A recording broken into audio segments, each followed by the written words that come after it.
अस्सलामुअलैकुम। सबक अमूज़ कहानियों और इस्लामिक वाक़यात के लिए हमारा चैनल सब्सक्राइब कर लीजिए। मेरा शौहर नामर्द है और मुझे खुला चाहिए। वो तनसीख निकाह का आम सा केस था। अच्छी पढ़ी लिखी फैमिली थी, 2 प्यारे से बच्चे थे, लेकिन खातून बाज़िद थी कि उसको हर हाल में खुला चाहिए। जबकि मेरा मुअक्किल यानी शौहर शदीद सदमे की कैफियत में था। जज साहब अच्छे आदमी थे। उन्होंने कहा कि आप मियाँ बीवी को चैम्बर में ले जाकर मसलाहत की कोशिश कर लें, शायद बात बन जाए। शौहर का वकील होने के नाते मैंने फौरी हामी भर ली, जबकि मुद्दिया बीवी के वकील ने इस पर अच्छा खासा हंगामा भी किया, लेकिन खातून बातचीत के लिए राज़ी हो गई। चैम्बर में दोनों मियाँ बीवी मेरे सामने बैठे थे। हाँ खातून, आपको अपने शौहर से क्या मसला है? वकील साहब, यह शख्स मर्दाना तौर पर कमज़ोर है। मैं उसकी बेबाकी पर हैरान रह गया। वैसे तो कचहरी में ज़्यादातर बेबाक ख़वातीन से ही वास्ता पड़ता है, लेकिन उस खातून की कुछ बात ही अलग थी। उसके शौहर ने एक नज़र शिकायत उस पर डाली और मेरी तरफ हमदाद तलब नज़रों से घूरने लगा। मैं थोड़ा सा जला गया कि कैसी औरत है, ज़रा भी शर्म और हया नहीं है। बहरहाल मैंने भी शर्म और हया का तकाजा एक तरफ रखा और तेज़ तेज़ सवाल करना शुरू कर दिए।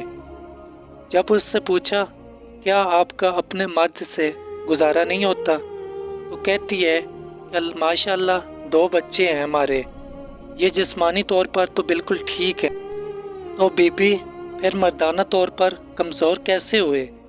मैंने हैरत से पूछा। वकील साहब, मेरे बाबा देहात में रहते हैं और ज़मींदारी करते हैं।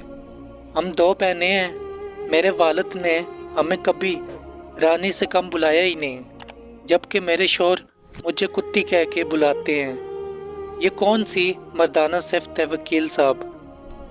मुझसे कोई छोटी मोटी गलती हो जाए तो ये मेरे पूरे मैके वालों को गालियाँ देते हैं। आप ही बताएं कि इसमें मेरे मैके का क्या कसूर है?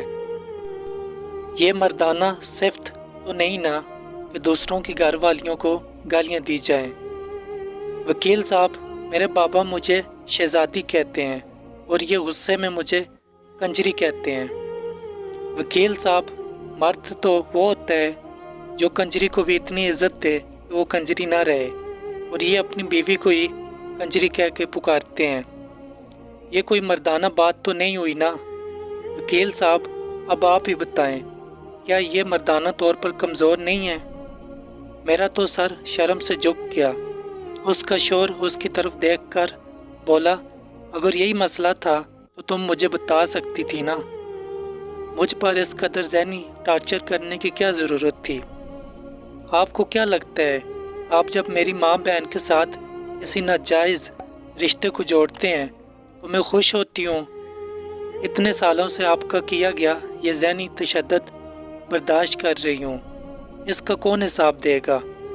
बीवी का पारा किसी तौर कम नहीं हो रहा था।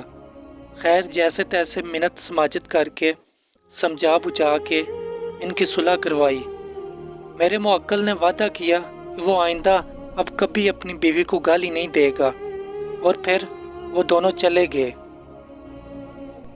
मैं काफ़ी देर तक वही चैम्बर में सोचता रहा कि गालियाँ तो मैंने भी उस खातून को उसके पहले जवाब पर दिल ही दिल में बहुत दी थी, तो शायद मैं भी नामर्द हूँ, और शायद हमारा पूरा मुआशरा नामर्दों से भरा पड़ा है।